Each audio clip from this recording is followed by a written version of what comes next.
கிறிஸ்துவுக்குள் மிகவும் பிரியமான தேவனுடைய பிள்ளைகளே, இந்த காலை நேரத்தில் உங்களை சந்திப்பதிலே மிகுந்த மகிழ்ச்சி அடைகிறேன். கர்த்தர் ஒவ்வொரு நாளும் நம்மை போஷித்து பாதுகாத்து பராமரித்து வருகிறதை நினைத்து கர்த்தரை ஸ்தோத்திரிக்கிறேன்.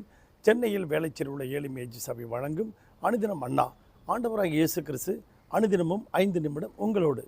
இந்த நாளிலும் தியானத்துக்கு எடுத்துக்கொண்ட வேத வசனம் ஏசாயா தீர்க்கதரிசியின் புஸ்தகம். அருமையான தேவனுடைய பிள்ளைகளே, 43ஆம் அதிகாரத்திலே 18வது வசனம்.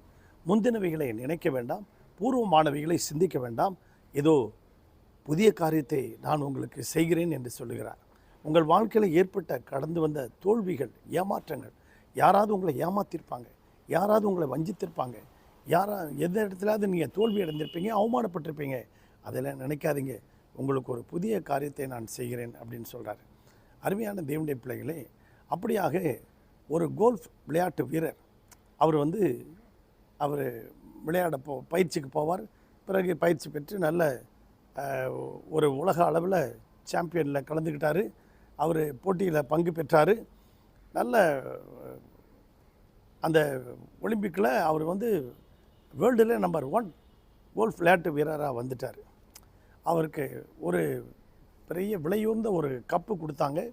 கப்பு கொடுத்ததுமாக அது இல்லாமல் நல்ல அவர்களுக்கு பரிசு தொகையாக சில டாலர் உள்ள ஒரு செக்கை அவங்க கையில் கொடுத்தாங்க. அதை வாங்கிக்கிட்டு வரும்போது காரை எடுக்கிறார். காரை எடுக்கும்போது அங்கே ஒரு பெண்மணி நிற்கிறாங்க. சார் ஒரு ஹெல்ப் பண்ணுறீங்களா சார்? என் மகன் ரொம்ப சீரியஸாக இருக்கான் சார், அவனை ஆப்ரேஷன் பண்ணுறதுக்கு காசே இல்லை சார், ஏதாவது செய்யுங்க சார் அப்படின்னோடனே இவர் தன் கையில் இருந்த செக்கை அப்படியே அந்த பெண்ணுக்கிட்ட கொடுத்துட்டு, சரி நீ போமா, போய் உன் பையனுக்கு ஆப்ரேஷனை பாருங்க அப்படின்னு சொல்லிட்டாராம். கொஞ்ச நாள் கழித்து அந்த கோல்ஃப் மைதானத்தில் வேலை செய்கிற ஒரு பையன் சார் என்ன சார் காரியம் செஞ்சீங்க?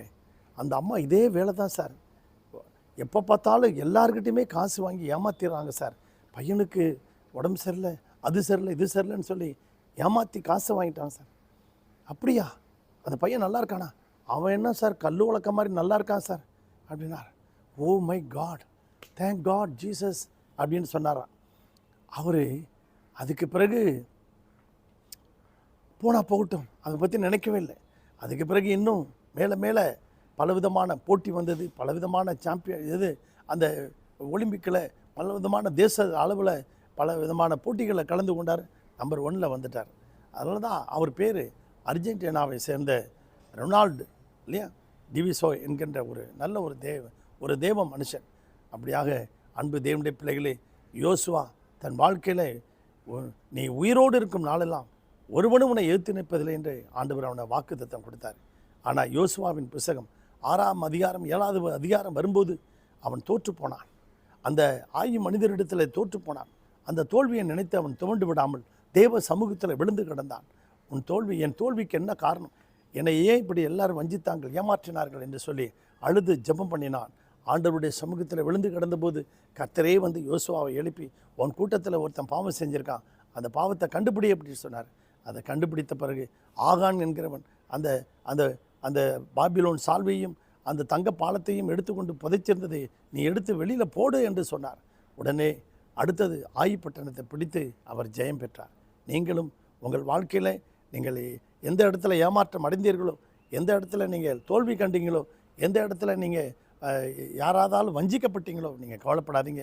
உங்கள் வாழ்க்கையில் உங்கள் தோல்விக்கும் உங்கள் ஏமாற்றத்துக்கும் உங்கள் வருத்தத்துக்கும் நீங்கள் என்ன காரணம் என்று யோசுவா ஆண்டவர் தேவ சமூகத்தில் உடன்படிக்கை பெட்டிக்கு முன்னால் விழுந்து கிடந்தது போல் நீங்களும் விழுந்து கிடந்தால் ஆண்டவர் உங்களுக்கு நிச்சயமாக பதில் தருவார். எப்படி யோசுவா மேலும் அந்த பட்டணத்தை தொடர்ந்து போய் பிடித்தானோ, நீங்களும் தொடர்ந்து நீங்கள் முன்னேறி போவீங்க. கர்த்தர் உங்களை ஆசீர்வதிப்பார். தோல்வியை கண்டு ஏமாற்றத்தை கண்டு சோர்ந்து போகாதீங்க. கர்த்தர் உங்களை ஆசீர்வதிப்பார்.